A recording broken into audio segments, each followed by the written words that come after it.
Well, a team from the Georgia Army National Guard is about to be deployed to Afghanistan to aid that country in growing its agricultural sector.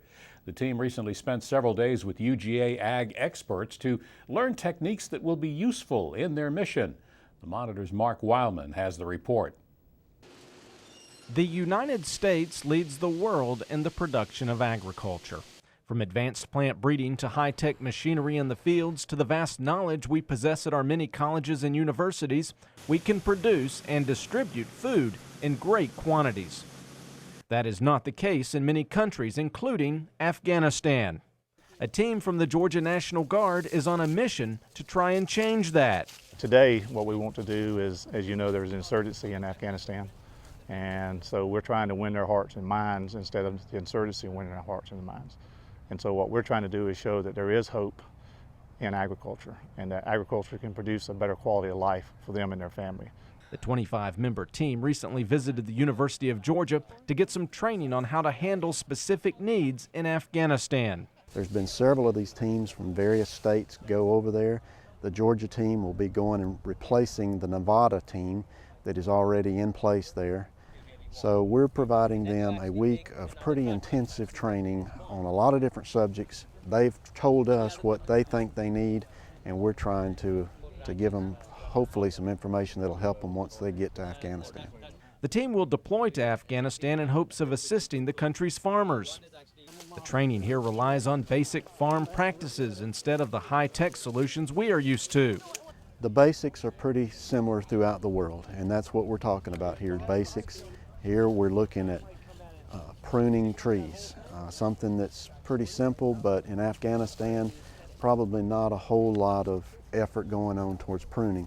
One thing the team is not going to have a lot of access to is equipment. They're basically going to have to turn back the clock and farm the way it used to be done. We got together with all of our speakers and told them what we're trying to do, tried to get them down to very basics. Most of our speakers are used to cutting-edge technology. They're trying to be out there on the forefront. We're going way back here, and we're going back to very basic agricultural principles. Well, the irrigation they're going to see over there is you might say, very primitive. They use a lot of canals to move water from one, for example, from a river down to a valley out to the crop fields. So it seems inefficient, but they've been doing it for thousands of years. But it is very low-tech or no-tech, if you will, compared to what an average farmer in Georgia would use for irrigation, which is quite high-tech. So both the presenters and the troops are having to step back a little bit and really get down to the basics. Several of the soldiers have on-farm experience, and that on-farm experience will be valuable to communicating with the farmers in Afghanistan.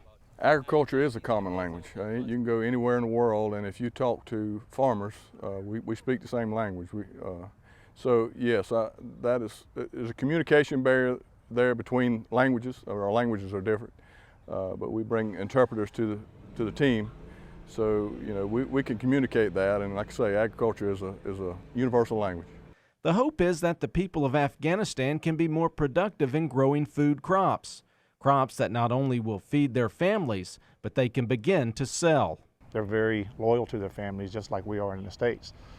So we're going to try to make that connection between the commitment we have to our families and the commitment they have to their families to help support their families, and say that by doing these things and to not only improve your yields on your crops, but we're also going to teach them how to become better business people. The situation in Afghanistan will not be turned around overnight, but with help from soldiers like these from Georgia and knowledge from UGA Ag experts, the country has hope for a brighter future.